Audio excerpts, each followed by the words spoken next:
What's up, guys? Check out that sunset though. Holy crap. What a way to start the night. Am I right? I got my camera right over here capturing it, kind of running a time lapse. It's wow. Look at this.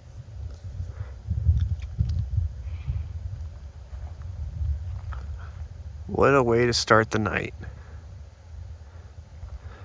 Beautiful. I'm out here in Utah capturing some fall colors for the next few days. It's not going to be glorious per se. Actually, it's going to be really uncomfortable. I'm going to be sleeping in my car for a few days here. I'm going to be on the move. So I was thinking about pitching a tent, but I'm going to be moving around a lot, covering a lot of ground. So I didn't really want to. Well, I need to turn my truck lights off before my battery dies. I decided to get a rig set up for sleeping in my truck. So that way I can be on the move. I can be pretty mobile. I got everything set up. I'm just kind of getting some grub going while kind of doing some shooting. So let me walk you through my first composition before I start cooking. So I don't know if you can kind of see it here, but I got some these yellow trees that are right there, kind of in the lower right side of my frame here. And then there's actually a little strip of yellow here. Most of these haven't turned yet. And then there's a little patch up here on the mountain that I was able to get a shot of the light kind of hitting it perfectly. So that's kind of awesome. And then I have the sunset in the background.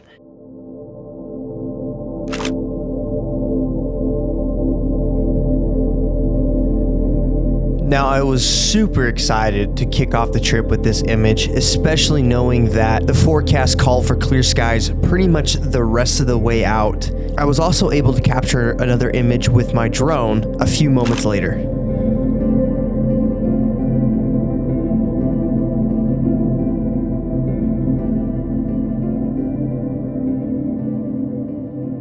So I wasn't planning on shooting any astrophotography at all, but I kind of got the idea because I got up here late.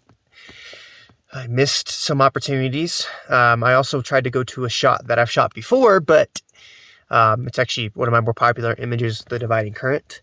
I shot that here in Fish Lake, and I went back to that area, and the creek was completely washed up. Like, there was not a single drop of water. It was kind of sad. So I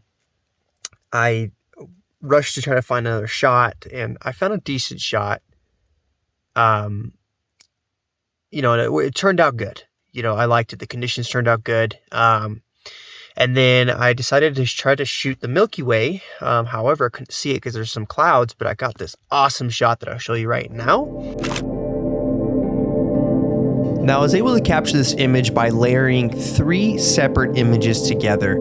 The first one was a base exposure that was about a minute to a minute and a half long, using the moonlight to capture that light you see in the background. Then I used my headlamp with a 30-second exposure to backlight the tree. The last image was an exposure for the sky with a lot shorter shutter speed and a wide open aperture to freeze the stars, giving it a unique ethereal look. Now, this image is no blockbuster portfolio piece by any means. However, it was a way for me to continue to practice astrophotography, which is something I am still pretty new at and still looking to master. The next morning, I woke up to very lackluster conditions, which then put me on the move to find more fall colors to photograph.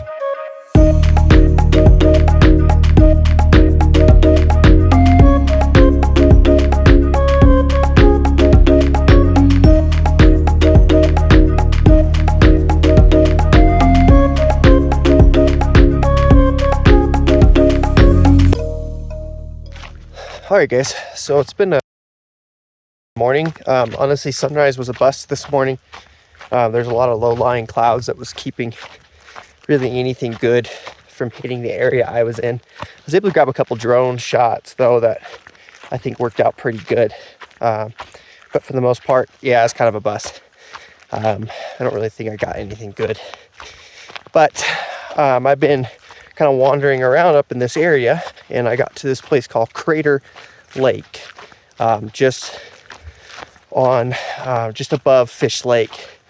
And I got in this area, and there's these really pretty backlit aspen trees. And then I saw this lone one over here that's kind of orange, it's backlit, that was absolutely gorgeous. I shot with my telephoto as well. But I decided to grab the wide angle because there's a bunch of these cool rocks over here. And I'm going to see if I can frame up something good.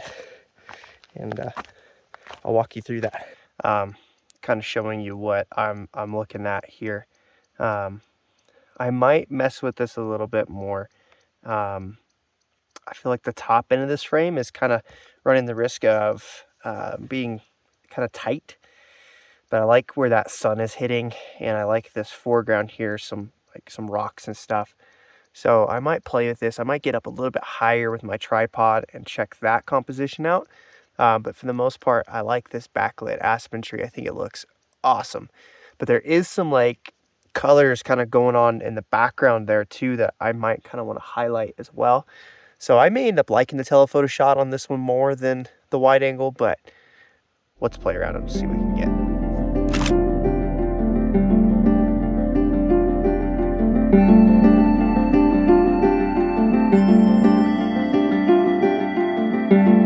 Now I stuck with the original composition, which has that tree pretty pushed towards the top of the frame. However, I really liked how the rocks in the bottom end of the frame were holding the whole composition together. So that's why I stuck with this. Now I mentioned that I took an exposure earlier with my telephoto lens, which is this shot here, that is drastically different than the first shot. I'm not sure which one's my favorite, so please let me know down in the comments which one is your favorite. I would really like to know. That's going to be it for this week's episode. If you guys enjoyed it, please consider hitting the subscribe button. Also, hit that like button. It really does help me out quite a bit, and I look forward to seeing you guys in the next installment.